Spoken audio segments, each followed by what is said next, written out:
Radhe Radhe everyone. आप सभी लोगों को सकट चौथ की हार्दिक शुभकामनाएं। आज हम जानेंगे सकट चौथ की पूजा विधि। सकट चौथ व्रत की पूजा विधि हमें कैसे करनी चाहिए, पूजा कैसे करनी चाहिए। तो इस तरह से सबसे पहले आपको जगह को साफ़ कर लेना है। साफ़ करने के बाद एक चौकी बिछानी है और चौकी के ऊपर इस तरह से कोई लाल रंग का कपड़ा बिछा लीजिएगा। उसके बाद हम यहाँ पर पुष्प का आसन दे करके गणेश जी को विराजमान करेंगे। तो गणेश जी की मैंने छोटी चौकी यहाँ पे इस तरह से कर दी है और ऊपर से आसन दे दिया है और गणेश जी को विराजमान कर दिया है। अब हर जगह की अलग अलग प्रथा होती है, अलग अलग पूजा होती है। तो मेरे यहाँ क्या होता है, गणेश जी के साथ में यहाँ पर संकटा माता बनाई जाती हैं। आज सकट चौथ है तो सकट यहाँ पर बनाए जाते हैं, गणेश जी की पूजा की जाती है। तो हमारे यहाँ पर इस तरह से घी से बनाए जाते हैं। ये देखिए, इस तरह से हम इसे घी से बना के तैयार करेंगे। हमारे इधर घी से बनाए जाते हैं, आपके यहाँ कैसे बनाए जाते हैं कमेंट करके मुझे ज़रूर बताइएगा। तो हर जगह का अलग रीति रिवाज होता है, अलग अलग पूजा होती है।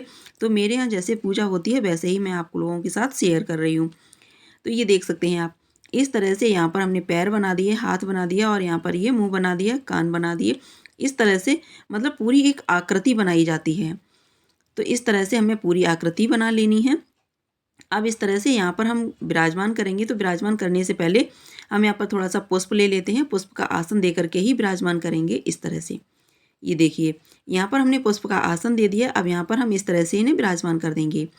आप देख सकते हैं, विराजमान करने के बाद हम इनको संकटा माता को चुनरी उड़ा देंगे। यानी कि जो सकट देवता हमने बनाए हैं, संकटा माता बनाई है, इन्हें हमें चुनरी उड़ा देनी है। वस्त्र स्वरूप यहाँ पर हमने चुनरी समर्पित कर दी है इस तरह से। तो आपके यहाँ जैसे पूजा होती हो आप वैसे कर लीजिएगा। अगर आपके यहाँ भी ऐसे ही पूजा होती है तो कमेंट करके मुझे ज़रूर बताइएगा। आपके यहाँ क्या घी से सकट देवता इस तरह से बनाए जाते हैं, संकटा माता बनाई जाती हैं। और यहाँ पर देख सकते हैं मैंने थोड़ा सा पुष्प का आसन दे दिया है। अब यहाँ पर कोई भी पूजा जब हम करते हैं, पूजा करने से पहले दीपक प्रज्वलित किया जाता है। तो यहाँ पर हम दीपक प्रज्वलित कर लेते हैं पूजा करने से पहले ही। इस तरह से हमने यहाँ पर गणेश जी को विराजमान कर लिया है, संकटा माता को विराजमान कर लिया है। अब यहाँ पर हम स्नान कराएंगे। तो ये शुद्ध जल है, इसमें गंगा जल मैंने डाल लिया था पहले से ही। तो गंगा जल डाल करके जल तैयार किया था। अब इसी से हमने यहाँ पर स्नान करा दिया है इस तरह से। अब स्नान कराने के बाद यहाँ पर हम इनका तिलक करेंगे। ये देखिए, इस तरह से रोली कुमकुम से यहाँ पर तिलक किया जाता है। गणेश भगवान का तिलक करेंगे और यहाँ पर ये संकटा माता जो है इनका हम तिलक करेंगे। आप देख सकते हैं, तो इस तरह से हमें पूजा करनी है। अब महावर जो है, यहाँ पर महावर लगाया जाता है। वही महावर पूजा करने के बाद अपने पैरों में लगा लिया जाता है।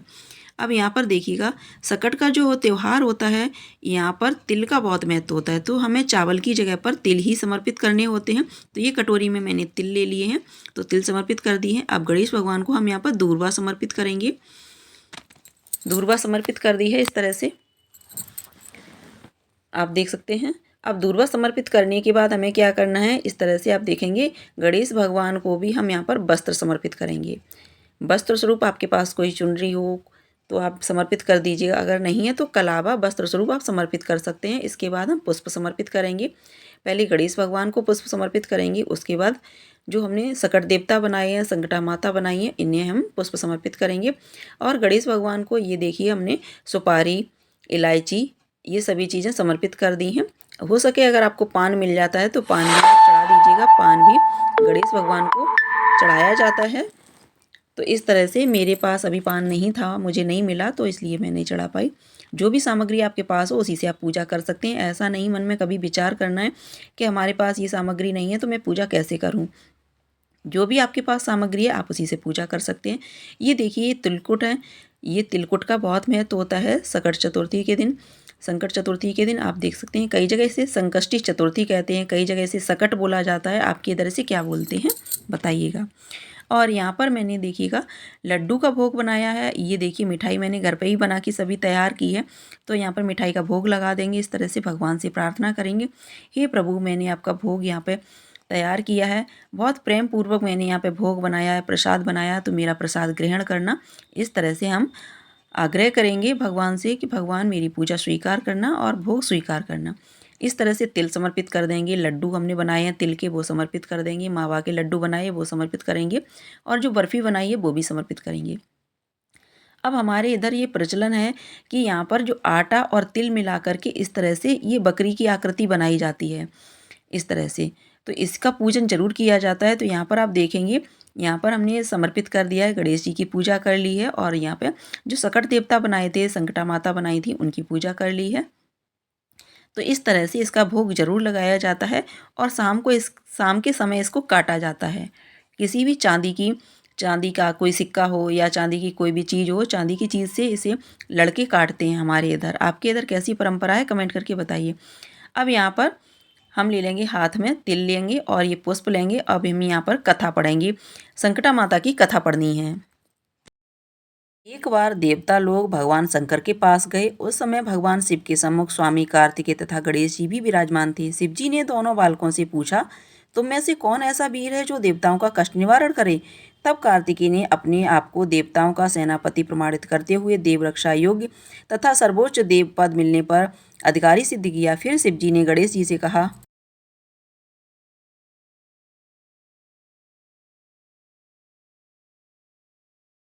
तब गणेश जी ने विनम्र भाव से कहा कि पिताजी, आपकी आज्ञा हो तो मैं बिना सेनापति बने ही सब संकट दूर कर सकता हूँ। बड़ा देवता बनाएं या ना बनाएं, इसकी मुझे कोई आशा नहीं है। यह सुन हंसते हुए शिव जी ने दोनों लड़कों को पृथ्वी की परिक्रमा करने को कहा। तब शर्त रखी कि जो सबसे पहले पूरी पृथ्वी की परिक्रमा करके आएगा उसे ही यह पद दिया जाएगा। यह सुनते ही कार्तिकेय बड़े गर्व से अपने वाहन मोर पर चढ़कर पृथ्वी की परिक्रमा करने चल दिए। गणेश जी ने समझा, चूहे के बल पर पूरी पृथ्वी का चक्कर लगाना अत्यंत कठिन है, इसलिए उन्होंने एक युक्ति सोची। वे 7 बार अपने माता पिता की परिक्रमा करके बैठ गए। रास्ते में कार्तिकेय को पूरे पृथ्वी मंडल में उनके आगे चूहे का पद दिखाई न दिया। परिक्रमा करके लौटने पर निर्णय की बारी आई तो कार्तिकेय जी ने गणेश पर कीचड़ उछालते हुए कहा, आपने तो पूरे भूमंडल का एकमात्र पर्यटक बताया। तब गणेश जी ने पिता की आज्ञा अनुसार जाकर देवताओं का संकट दूर किया। यह शुभ समाचार जानकर भगवान शंकर ने बताया कि चौथ के दिन चंद्रमा तुम्हारे मस्तक का सेहरा बनकर पूरे विश्व को शीतलता प्रदान करेगा। जो स्त्री पुरुष इस तिथि पर तुम्हारा पूजन तथा चंद्र अर्घदान कर देगा, उसका त्रिविध ताप, दैविक ताप दूर होगा और ऐश्वर्य पुत्र सौभाग्य को प्राप्त होगा। यह सुनकर देवतागण हर्ष तरीक में प्रणाम कर अंतर्ध्यान हो गए। गणेश जी से प्रार्थना करेंगे, गजाननम भूतगणादि सेवितम कपित जम्बू फल चारु भक्षणम उमासुतम शोक विनाश कारकम नमामि विघ्नेश्वर पद पंकजम। इस तरह से प्रार्थना करने के बाद अब हम गणेश भगवान की आरती करेंगे। प्रेम पूर्वक आरती करनी है। आरती हमें खड़े होकर करनी है। गणाधीश गजानन दीन दयाल, आरती उतारूं तेरी गौरा जी के लाल।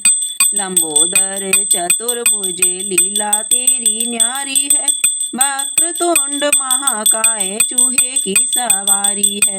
भक्तगण भर भर लाए लड्डुओं के थाल, आरती उतारूं तेरी गौरा जी के लाल।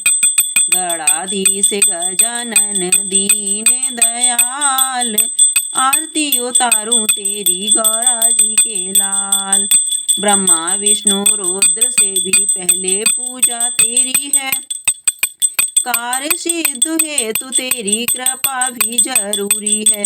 शंख बाजे घंटा बाजे झांझरों के ताल, आरती उतारूं तेरी गौरा जी के लाल।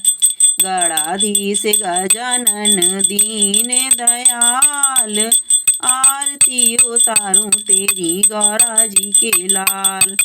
रिद्धि सिद्धि पत्नी तेरी सोह लाभ दो है सुत, तेरी पूजा करने वाला हो जाए पापों से मुक्त। जय गणेश बोलो कटे संकटों के जाल, आरती उतारूं तेरी गौरा जी के लाल।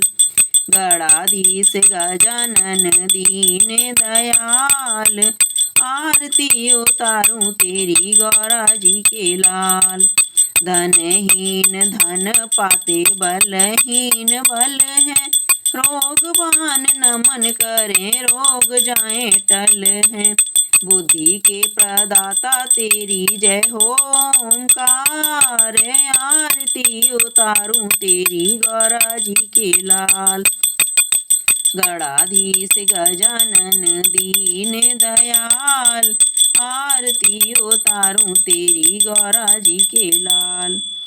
अब इस तरह से हमें यहाँ पर पुष्प लेकर के और यहाँ पर जल लेकर के 3 बार इस तरह से घुमाना होता है। इसे हम आचमनी बोलते हैं। और इस तरह से यहाँ पर गणेश भगवान को हम आरती देंगे। और जो यहाँ पे हमने सकट देवता बनाए हैं, संकटा माता बनाई हैं, इनको हमें आरती देनी है। इस तरह से आरती देंगे। हे प्रभु मेरी पूजा स्वीकार करना, आरती स्वीकार करना, इस तरह से बोलते हुए आरती भगवान को देंगे। खुद भी आरती लेंगे। घर में जितने भी आपके परिवारजन हैं सभी लोगों को आरती देनी है। और इस तरह से हाथ जोड़ करके भगवान से क्षमा याचना हमें ज़रूर करनी चाहिए। इस तरह से हम हाथ जोड़ करके भगवान से क्षमा याचना करेंगे। हे प्रभु मैंने आपकी पूजा बहुत अच्छे सच्चे तन मन धन से की है। अगर आप मेरी पूजा स्वीकार करें, पूजा में अगर कोई त्रुटि हुई हो, कोई गलती रही हो, उसे माफ़ करें। बच्चों को विद्या बुद्धि सद्बुद्धि प्रदान करें। सत्य के मार्ग पर चलने की प्रेरणा दें। प्रभु मेरे बच्चों को सद्बुद्धि प्रदान करना। आप बुद्धि के दाता हो प्रभु, बच्चों को बुद्धि देना। इस तरह से भगवान से आवाहन करेंगे, भगवान से प्रार्थना करेंगे। इस तरह से हमें प्रार्थना करनी है। प्रेम पूर्वक बहुत प्रार्थना करनी है। आराम से प्रार्थना करेंगे, प्रेम पूर्वक भगवान के हाथ जोड़ करके इस तरह से प्रार्थना करेंगे। उसके बाद भगवान की हम यहाँ पर चरण स्पर्श करेंगे। इस तरह से गणेश भगवान के हम पैर छुएंगे। यहाँ पर आप देख सकते हैं इस तरह से। और यहाँ पर ये हमने सकट देवता बनाए थे, इनके भी हमें पैर छूने हैं। तो ये पूजा हमारी यहाँ पर इस तरह से पूर्ण हो जाती है। घर में जितने भी लोग हैं जब आप कथा पढ़ें सभी को अपने पास में बिठा लें। और यहाँ पर अब देखिएगा अर्घ देने का। जो चंद्र देवता को अर्घ दिया जाता है, अर्घ देते समय आपको ध्यान रखना है कि जो जल है हमारे पैरों पर इसके छींटे नहीं आने चाहिए। कभी कभी क्या होता है कि बादल होते हैं, चंद्र देवता हमें दिखाई नहीं देते हैं, तो हम घर में किस तरह से अर्घ दें। तो एक लोटा में हमने गंगा जल डाल करके जल तैयार किया था, इसी में तिल डालेंगे। और यहाँ पर ये तिलकुट डाल दिया है क्योंकि सकट चौथ में तिलकुट का बहुत महत्व होता है। और यहाँ पर ये पुष्प डाल देंगे इस तरह से। तो ये हमने जल तैयार कर लिया है अर्घ देने के लिए। अगर आपको चंद्रमा दिखाई देता है, चंद्र देवता दिखाई देते हैं तो आपको चंद्र देवता को देखते हुए ही अर्घ देना है। अगर आपको दिखाई नहीं देता, कभी बादल छाए होते हैं, चंद्र देवता दिखाई नहीं देते हैं, तो आपको चंद्र देवता का ध्यान करते हुए इस तरह से एक बर्तन रख लीजिएगा कोई खाली, और इसमें आपको अर्घ देना है। ध्यान रखिएगा जल के छींटे आपके पैरों पर नहीं पड़ने चाहिए। अब ये जो जल है, इस जल को हमें बिल्कुल फेंकना नहीं है। इसका करना क्या है, ऐसी जगह पर नहीं डालना है जहाँ पर पैर पड़ते हों। अब इस जल को हमें किसी जो आपका वृक्ष होता है, जैसे कि जो पवित्र वृक्ष होता है, उस वृक्ष में हम इस जल को अर्पित कर देंगे। ये जल हमें कहीं ऐसी जगह नहीं फेंकना है जहाँ पर हमारे पैर पड़ते हों। इस बात का आपको ध्यान रखना है। जल को हमें अच्छे से अच्छी जगह अच्छे गमले में ही डालना है ताकि पौधों में पानी लग जाएगा। और ये जो चंद्र देवता का हमने जल दिया था, अर्घ दिया था, वो भी हमारा पूर्ण हो जाएगा। तो इस तरह से सारी पूजा करने के बाद हम एक बार फिर से हाथ जोड़ करके इस तरह से प्रभु से प्रार्थना करेंगे। हे प्रभु मैंने आपकी पूजा बहुत सच्चे मन से की है। अगर मेरी पूजा में कोई गलती रही हो, कोई भूल चूक हुई हो तो मुझे क्षमा करें। अगर आपको ये जानकारी पसंद आई हो तो वीडियो को लाइक कीजिएगा, शेयर कीजिएगा। अगर आपने अभी तक चैनल को सब्सक्राइब नहीं किया है तो चैनल को सब्सक्राइब कर लीजिएगा। अगर आप और भी कथाएं सुनना चाहते हैं तो चैनल पर अपलोडेड हो चुकी हैं, आप कथाएं सुन सकते हैं। अगर आप माघ मास की कथाएं सुनना चाहते हैं, वो भी हमारे चैनल पर प्रतिदिन सुनाई जाती हैं, तो आप चैनल को सब्सक्राइब कर लीजिएगा। इसी तरह की अच्छी अच्छी कथाएं सुनने के लिए, अच्छी अच्छी जानकारी प्राप्त करने के लिए। अगर आप माघ मास की कथा सुनना चाहते हैं वो भी सुन सकते हैं। अगर आप सकट माता की कथा सुनना चाहते हैं वो भी सुन सकते हैं। इस तरह की कई सारी मैंने कथाएं अपने चैनल पर अपलोड की हुई हैं, तो आप एक बार जा कर के कथाओं को सुनिएगा।